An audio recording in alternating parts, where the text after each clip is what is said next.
His name has become synonymous with terror.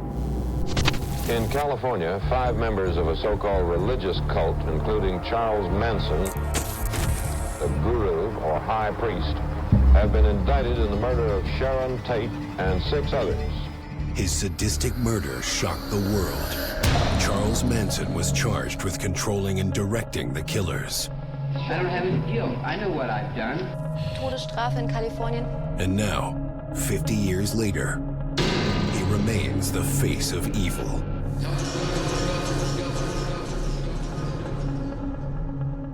From behind bars, he seeks out his final victim, his own family. You have a prepaid call from an inmate at the California State Prison, Corcoran. Searching for closure from a criminal who shares the same blood. My grandfather, Charles Manson.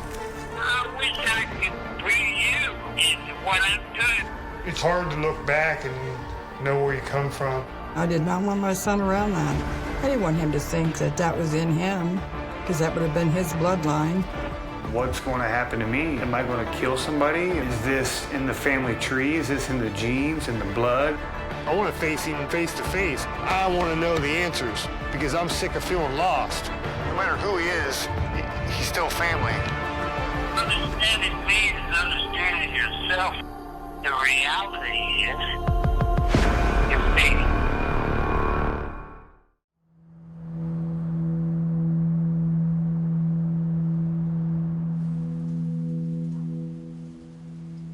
You, on behalf of yourself as an heir, might want to challenge Michael Channel's claim or Mr. Roberts' claim.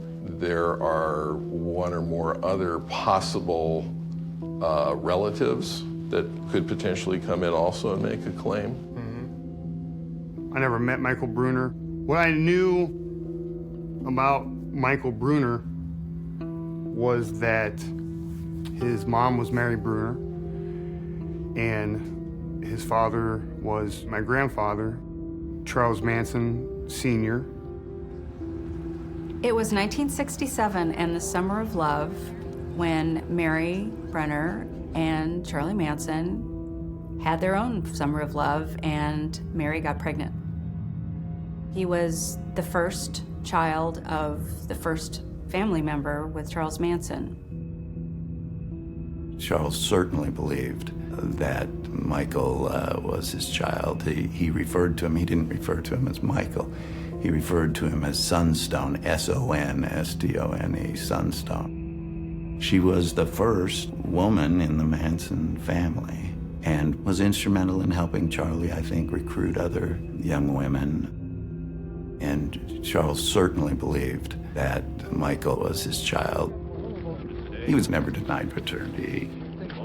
We had a strong factual case because Mike was a natural child. We had a birth certificate showing Charlie as his father. He had grown up in the home. The only child really that can say they grew up with Charlie in the family until Charlie's arrest and subsequent sentencing to death. Mike eventually went to live with his grandparents, and they felt it would be best for him to have a legal mother and father and maybe wipe away the stain of having Charles Manson as his father. And as a result, he was adopted by them and raised by them. We didn't see Michael Bruner in the picture whatsoever. He never made contact with me whatsoever before my grandfather passed. I thought my father, Jay White, might have been the only son Charles Manson had. So at this point in time, based on what we've heard from the coroner, we are going to move forward to get a process ready so that if we're successful on your behalf and the remains are to go to you, that your wishes will be carried out and be ready to be carried out right away. If that doesn't happen and it doesn't go the direction that you want it to go, we'll have to see what the basis is of that decision and decide whether we're going to take any action regarding that. So we'll be in touch with you in the coming days. The county council up in Kern County did a very good job of exploring the issues and the possible claimants. And they put together a list that we ended up following in whatever we did. So they identified the players. There were Matthew Lentz, Michael Channels with the will, and Michael Bruner, who actually became very active in that proceeding. Matthew Lentz filed paperwork in the Los Angeles County proceeding, and he had a number of notes that indicated that there were things he needed to do in order to fix his petition. He never fixed his petition. The court gave him the opportunity to fix his petition a number of times, and ultimately at one of the hearings said, I want you to give notice to Mr. Lentz that if he doesn't fix it by the next hearing, his petition will be denied. And that's what occurred. We also had Michael Channels' purported will, which said, I give you everything, and that was pretty much it. I don't think my grandfather would have wrote a will that would give entirely everything that he's ever produced over to a guy that was only a pen pal. I knew a lot of people were selling things out on the internet. You know, in my view, from coming to understand Michael Channels, that was exactly what was going to happen. They were going to sell as much as they could until they run out of my grandfather. Michael Channels talked about, you know, cutting tattoos off his body. I mean, I could see that happening. I took it personal. Murderbilia is a business where people befriend murderers, many of whom are on death row but are in prison, and try to get items from them because there is a cult following of people who are fascinated with murders and murderers and anything associated with them and pay money to get the items. So they were murderabilia dealers.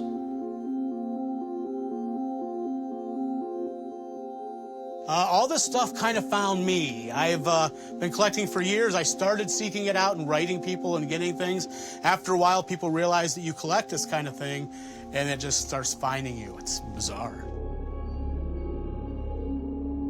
I had to explore the Murderbilia scene so I could see what it was about.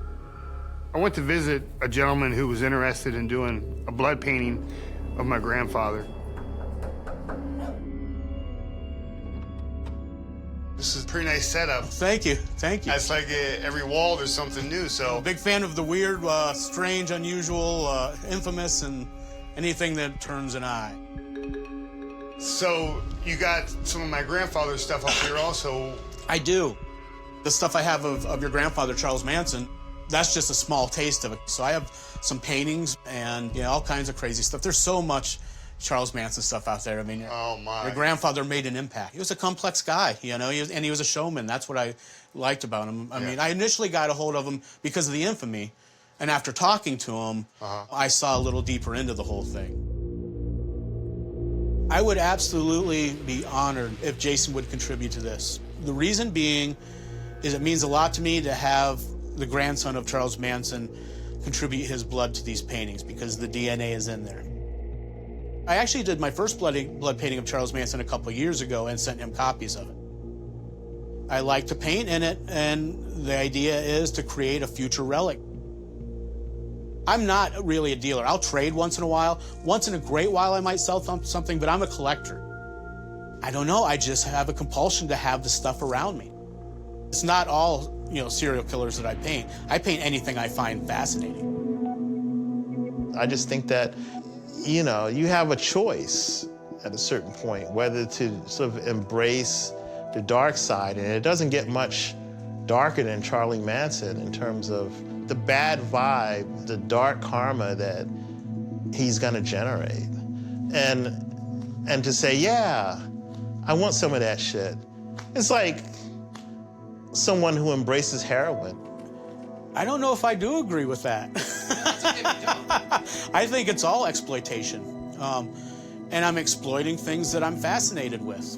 And if other people happen to be, that's great, because I'm glad if people enjoy or get pissed off by my art. I don't mind provoking.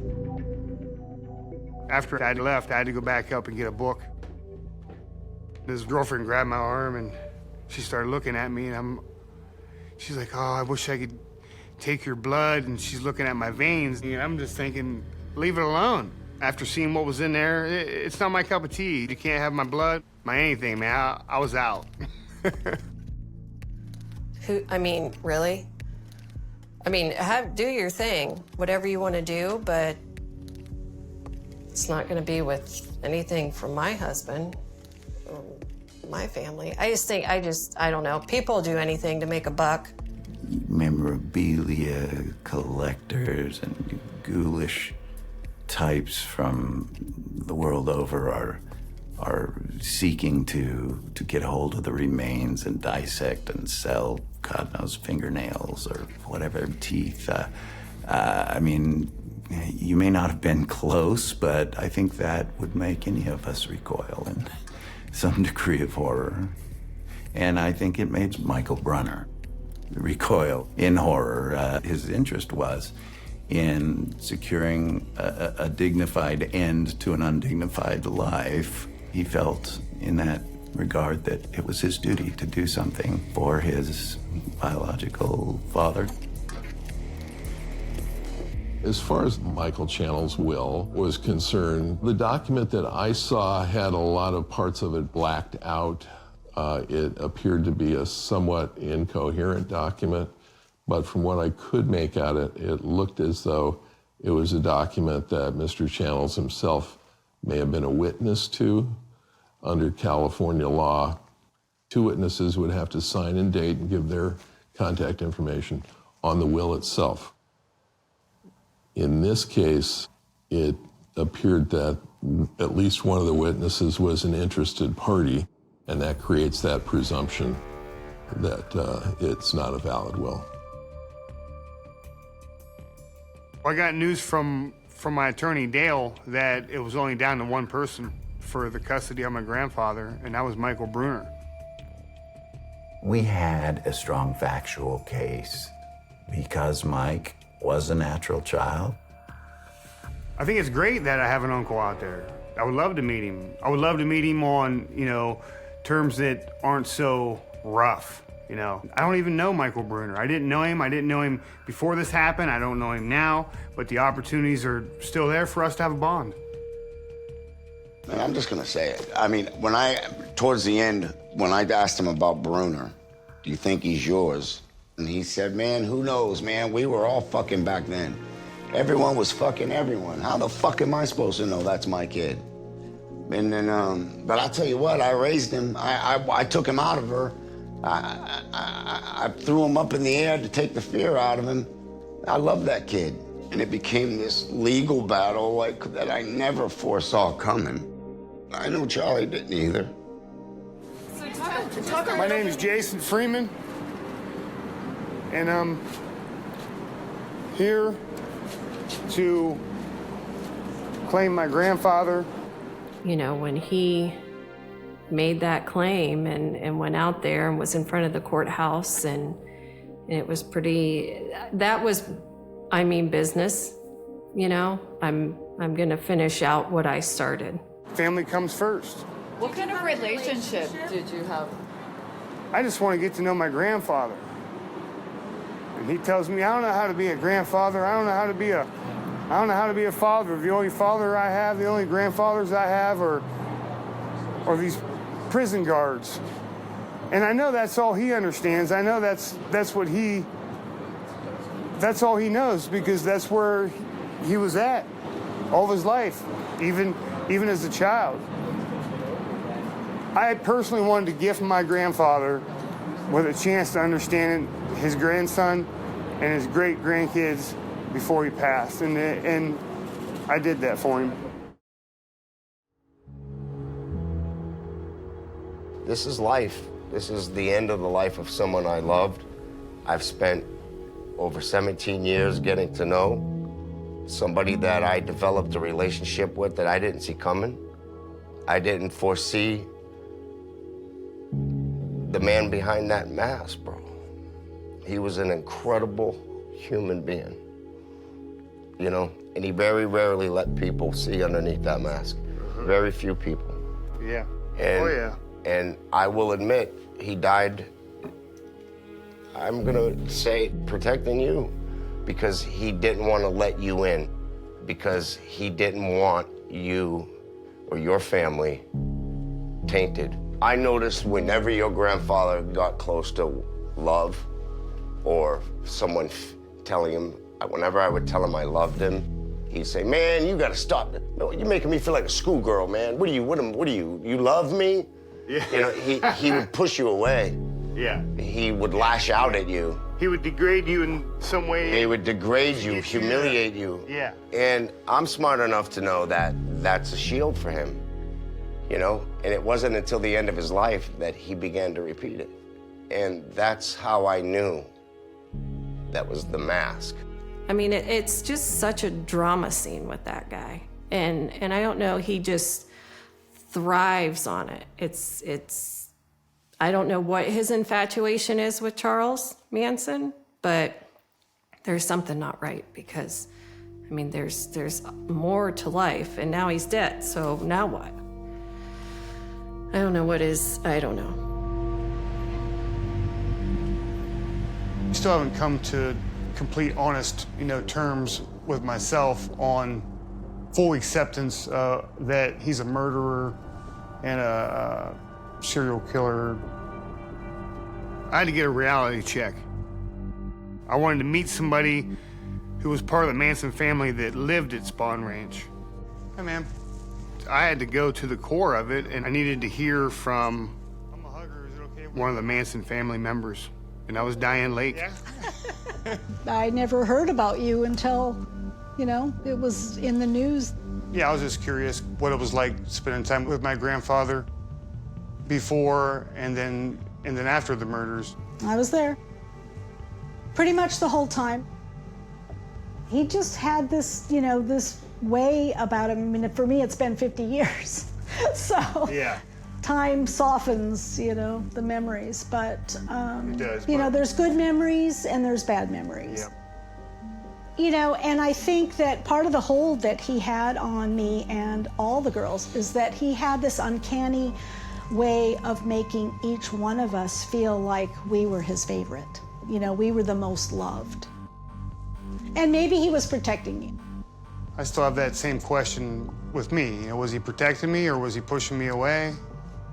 Well, he had this really, uncanny ability to read people and and it was probably a blessing and a curse, but he had this ability to read people and determine what their weaknesses were and what they needed, and he could provide it or make you feel like he was providing that love or that security or that,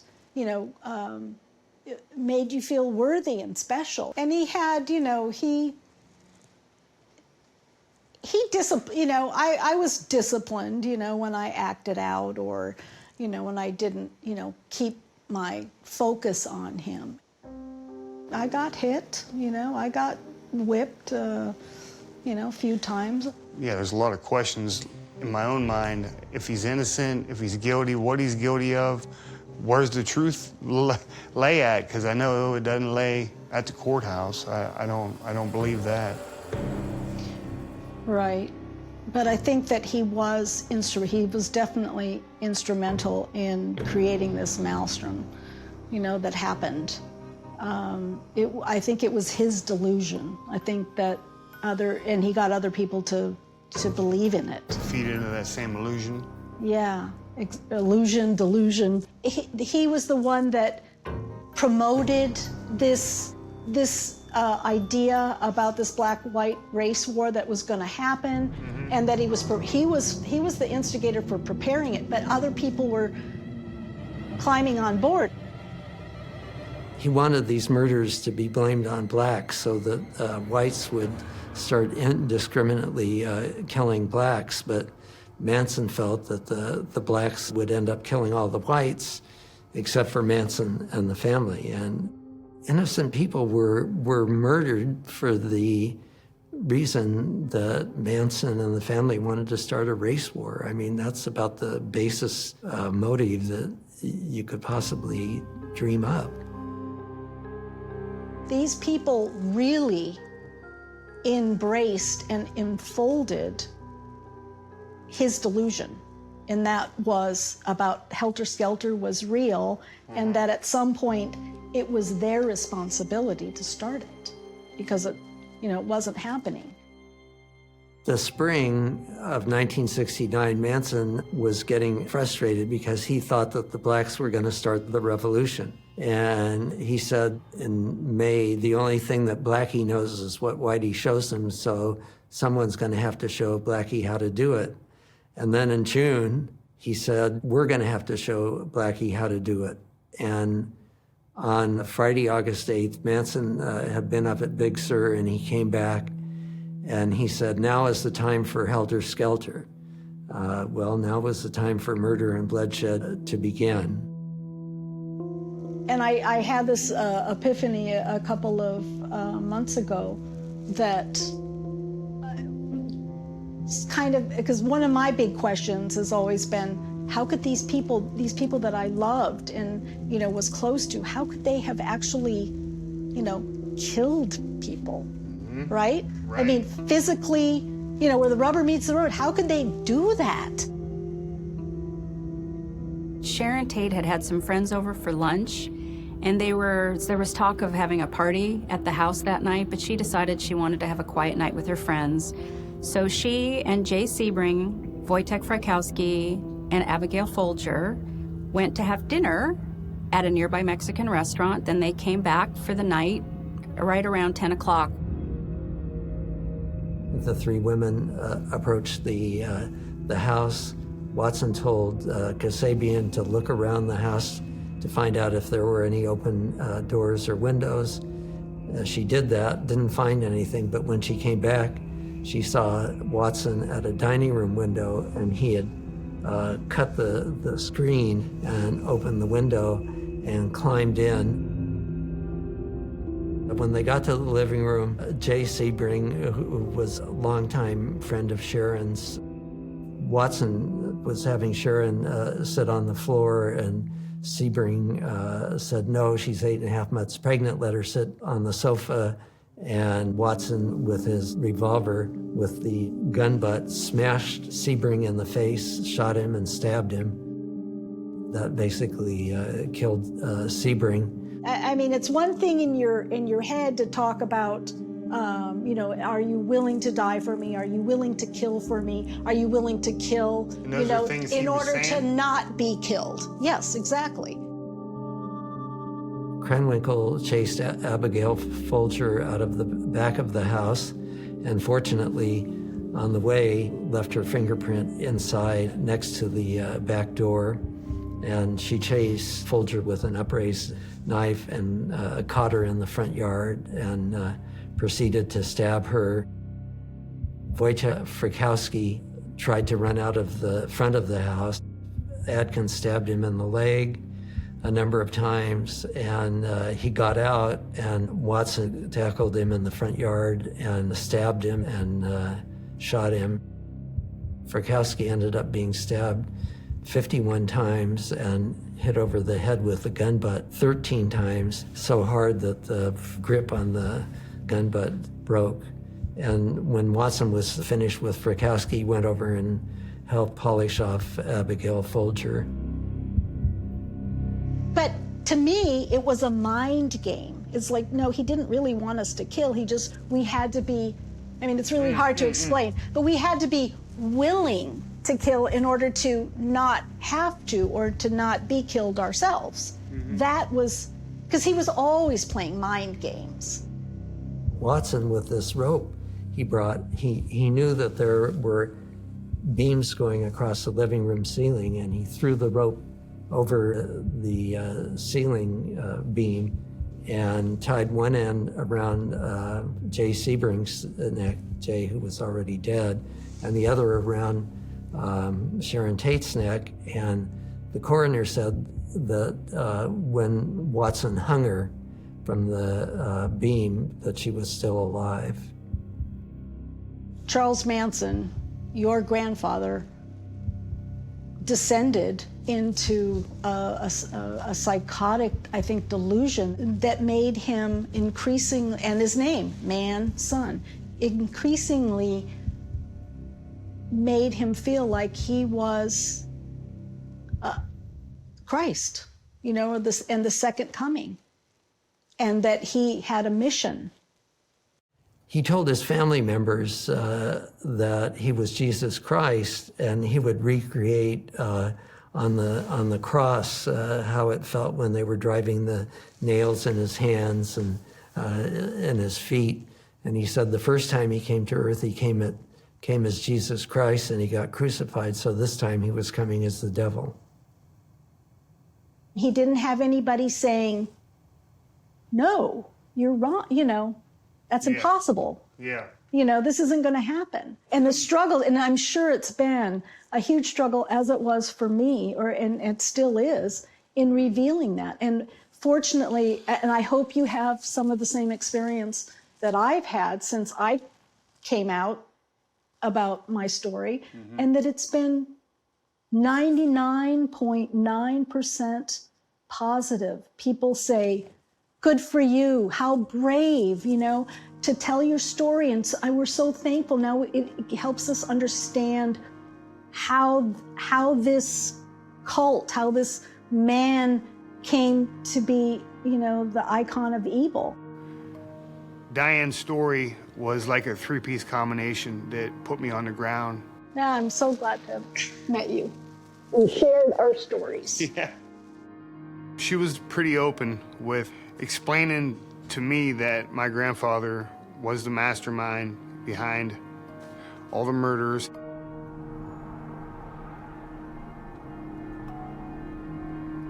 I turned to Dode Overton. He was a pastor from a local church in our area. When my dad passed away, he was there. Now my grandfather passed away, and I want to make sure he was there. I'm not looking at the forest, I'm looking at that one tree. And I know I need people around me that can see in front of me and on the side. And he always had the right answers at the right time. When I first met Jason, he was, like you say, a rough character. After he was coming to the church for a while, I got to know him a little bit better. He was still fighting at that time. There are those things that happen in our lives that we can repent of and turn from and walk away from. Hey, man. How you doing? Which I believe Jason did that, and that's why he's living the life he is today. So how do you feel spiritually? How do you release that hatred and all that anger that's against you for something you didn't really do? Well, the first thing I can say that for weeks and months, you know, it's been a roller coaster. You know, it's like, where do I put my time and my focus and my energy? We got some things out of the way, and we're in court now, and I mean, I know I could feel the spiritual battle going on. It's around me. It's not. It is within you also, but you still got to make that you know, choice not to serve the devil. So I know there's times in this past year, you know, where I've reached out to you, you know, to say hi and just ask for some advice. But I don't know if you really, you know, grasped, or if I even told you, you know, what I've been dealing with, you know, in this past year. I imagine a lot. Yeah. You got it coming at you from all angles. He's not accountable for that. He's not accountable for anything his grandfather did. And I don't believe he has to make penance or anything like that. We can't pray him out of hell. We can't pay for them to get out of hell. That's just the fact of the scripture. There's a lot of people out there that I would imagine, just because I know what the world thinks, that this is all a big game, that you somehow manipulated this whole thing so that you can get rich. How do you deal with that? Well, that's exactly what probably 60% of the world or society probably thinks. You know, we got to stay focused on God and just not drop the ball. The world would say, and you just answered that the whole reason you're doing this is to put money in Jason Freeman's pocket. Yes. When we talked, I don't know, a couple weeks ago, I think we talked on the phone, and you said it was anything that you gained was for kingdom purpose. Yeah. My focus in life is to give back. God's laid it on my heart that's my job. When I was praying for you, I was getting this attack thing going on. I was concerned about you and your life and how you were dealing with that, because I know that's a lot of pressure. It's different pressure than I've ever felt before, but I do know that God's been preparing me. Like, for instance, I've got a couple groups of people that just hammer down on me on the internet. And I can't sit there and say bad things about them. I don't even know them. If this is what they choose to do, that's still their choice. I choose to, turn the other cheek. I know there's times I do get frustrated. I mean, I fought all my life, you know. Now I understand it's a spiritual battle. It's not that physical battle, you know. You're starting to get a hold of that scripture says we wrestle not against flesh and blood, but against principalities and powers and rulers of the darkness of this world. That's your fight now. It is. I see it. You're out of the cage and you're in the big ring, right? Yeah. Yep. Yeah. Well, I hope you win it.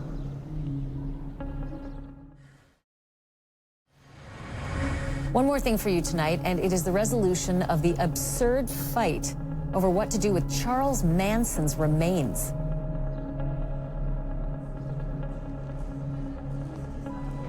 In the course of the proceedings in Kern County, in open court, Michael Bruner's attorney acknowledged, when pressed by the court, that they did not have the original birth certificate identifying his client as being Charles Manson's son, because when you get adopted, you can't get the original birth certificate anymore. And that was the end of that part of the case. The judge could have gone either way on that, and that's the thing. The judge has to make a decision. That was the one she made. We made our best case. It became clear to the court that in what we call an exigent circumstance or an emergency circumstance, which is what to do with the body, that the court could clearly find that Jason was the next of kin and give him the remains. I was at my boys' baseball game, and I got the phone call from a lady from CNN, and she says, "So how's it feel to have one custody of Charles Manson?" I was lost for words. I didn't know what to think. Already been going through this battle for months, and she was the first person to say, hey, you know, you won. The notorious murderer died 4 months ago, and there were actually 4 different parties jockeying to get custody of his body. A California judge decided that the cult leader's remains will go to his grandson, who says that he plans a cremation. And here's the weird part. He also wants to invite the other people who were trying to claim that carcass because, quote, he wouldn't want them to miss out, end quote. When it hit me like a ton of bricks. You're receiving Charles Manson's body. It's not just your grandfather. You're going to be taking on more than just your average funeral, cremation, spreading of the ashes. Once this came to a point where there were choices, there were 3 choices, and he was the lesser of the 3 evils. Because the other 2 choices were not choices at all. They were totally based on lies and falsehood. I think you look at Jason and you think, maybe, you know, your one inclination would be, well, yeah, he's out for publicity maybe, he's trying to make some money, and all those things would be possible. And being a newspaper reporter, I would have that skepticism naturally. But I do think that there was a genuine connection as it related to family, and not in the Manson family sense, but in the family sense. I can see how this is torturing Jason. And I see the public attacks on him. And this dark hole that you get sucked into. It's like a rabbit hole that once you go down, you get so lost you can barely find your way back. And I feel responsible for that in a way. There's a lot of people that are mad out there. They're frustrated. They don't know where you come from. It looks like you just come out of the woodwork and you're out to bank on your grandfather's estate, his name, and everything that comes with Charles Manson. Once I got the body, everybody started calling me, even the media. I got this local reporter. He threw my name in an article and he stuck my address in there. Oh, that's. And then I got people. I mean, I don't know. I got people driving by my house and they're looking at me. And some people are waving. I'm like, I don't know you. Right. You know. So I got a security system now in my house. I got a bigger doll. You know, it's his choice. It's, you know, it's something that he feels that he needs to settle in his life, and I'm all for it. You know, who knows who's saying I wouldn't be the same way if it was my situation, you know? You just need to stay focused where you want to be with it, and yeah, that's where it's going to end up in the end anyway. Yeah. Stay focused, keep your chin up, keep moving on life like you always have, you know? Yeah, well... Ain't the first time you face stuff like this. No, I haven't. Think about it. Could you or anyone else imagine being Charles Manson's grandson, and how would the average person survive that? How would the average person get through life knowing that? You know, would they be stronger? Would they be weak? Would it tear them down and make them continue to do bad things? Or, you know, that's my family, so this is who I'm supposed to be. I'm not supposed to do good things, so who cares if I get in trouble? But he was really overcome that, and I just think that's why he embraces this. I'm sure he's at great risk for associating himself with Charles Manson because people are people. People hold grudges. And of course, you're at risk when you voice your opinion. So he's at risk that way. I believe that he's not afraid. He's never been a guy of fear. So here I am. I've got Charles Manson's body. I've got my grandfather's body. Now I have to go to California with my wife, and I have to go through the process of claiming it. And everything was actually coming to a point now, so it was emotional, but I knew there was a lot of work ahead of me. And we just kept moving forward.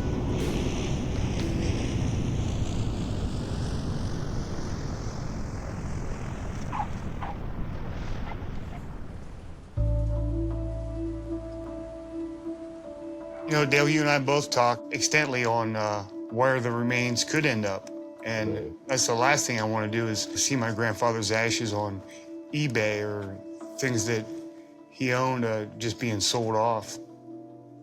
That, and I think I've mentioned to you a number of times my concern that having his ashes in a place where they might be identified might actually put you or your family at risk. So I think that's a very big concern. So my major concern in that event is if it's known, in fact, that you have the ashes or people believe that you have the ashes, someone may actually be motivated to break into your house, might cause you or your family harm in order to steal those things from you. So my own personal suggestion would be, if it's in your intent to have him cremated, to scatter his ashes in a manner in which the public will know that they've been scattered, that they don't remain, and that it won't put you at risk. Yeah. And it will also bring some finality to the time on earth of your grandfather. Ultimately, there will be an inventory and appraisal where we identify whatever monetary assets he has, and I understand he may have more monetary assets than we might otherwise anticipate. But he also has, as I understand, an extensive collection of art that he himself has created that still should be stored at the prison. Okay. He also has intellectual property rights that relate to music. Likely his person in the media may be an intellectual property right that will be controlled by the estate and ultimately by the heirs. I noted that in the recent news, there was an art piece that was sold, I think, in Great Britain for $10 million that was purportedly inspired by Helter Skelter. So if there's actually an art piece by your grandfather, it might be in that range. We don't know. now that he's passed, there won't be any future art pieces that he creates. So it's a limited collection of assets, and that may make them even more valuable. I knew the first task was actually getting my grandfather from Kern County to the funeral home. Jason had been in touch with my nephew, who owns a funeral home in Shafter, which is very near the facility that Charles Manson passed away in. So they were looking for a local funeral home, and my nephew just couldn't provide the type of facilities that Jason was asking for. So he recommended me, and Jason contacted me, and we got involved that way. What happened on a Thursday afternoon when I received a phone call from Les Peters, who is the owner of the Porterville Funeral Home, and that's not unusual because he'll call me when there's a need for a pastor. And he called me and said he had somewhat of an unusual situation and if I would be available to do a service. And so then he shared that it was for Charles Manson. I was living in Southern California when those atrocious events took place, and like so many others, in shock as I followed the news. And so, I mean, that was a part of my early years. And so, yeah, thinking about that terrible moment in history, and now the reality of this person having a funeral service.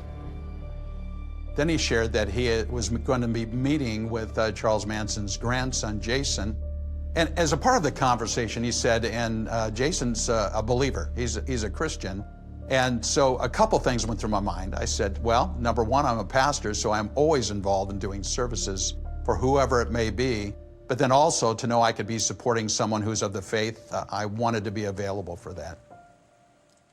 Over the years, I've served many people who were in prison and did heinous crimes, and we never judged them. We're here for the families. When they request us, we just go ahead and service them. Well, it was a very long day. We went to pick him up at 8 o'clock, as early as the coroner's office opened, like we would normally do. And we had our releases in order. And so, silly me, I just thought it would be business as usual. But when I showed up at the coroner's office, I was told to sit out in the waiting room. And I waited there for quite a while. Someone came out and told me that, well, they didn't want to release him yet, and that we didn't have the proper releases. And so it was kind of a runaround for a while. And I'm not sure what was going on at the coroner's office, why they didn't want to treat it as they normally would, but I was trying to. Well, I was anticipating that the remains would be in the freezing area. And I've been into that coroner's office many times, and you turn right, you go to the refrigerator section. You turn left, you go to the area where they actually hold remains in frozen. And that's what I anticipated to do, and that's not what the case was. We are required by California law, and basically it's the federal law, that when we take remains into our care, that they be placed in a refrigerated area. And that's, of course, what happened to Mr. Manson. But that's not something you would do for 3 months, which is what happened here. And so that really created a lot of difficulties for me on the technical side of preparing his remains.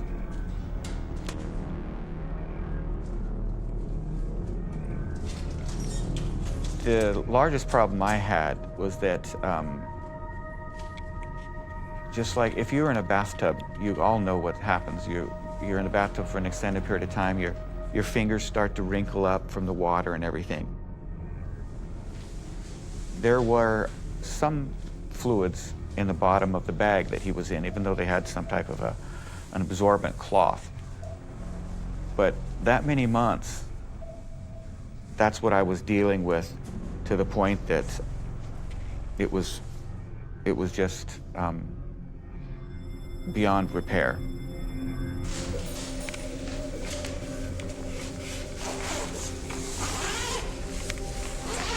I'm always very careful when I talk to people about remains and the condition, and I don't want to be macabre. I always want to respect everyone's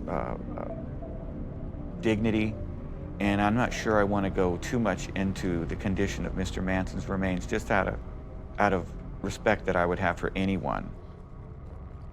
As soon as Les had given me a call, to be honest, I immediately went on the internet search for Jason Freeman to find out a little bit about his background. And it gave me a chance to read up a little bit on Jason and give me a little bit of his background.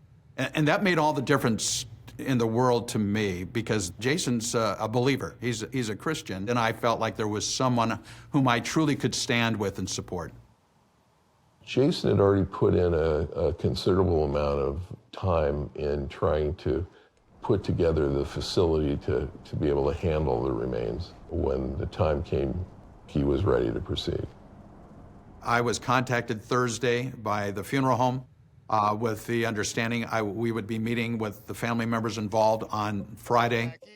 Once I made contact with Great Wolf and George, I knew that whoever they wanted to have there, I wanted to give them an open invitation to share that with the people that they know that I don't know that knew my grandfather, so they all could have the opportunity to share this time together.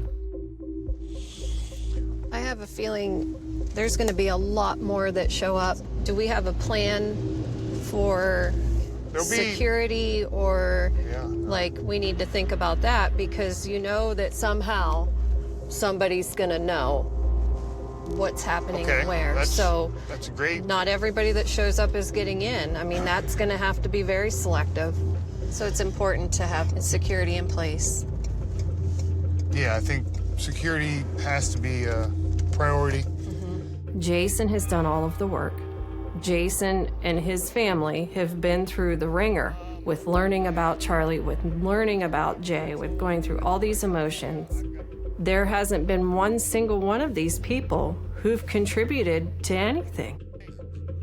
They're just another character that followed Charlie, and that's crazy.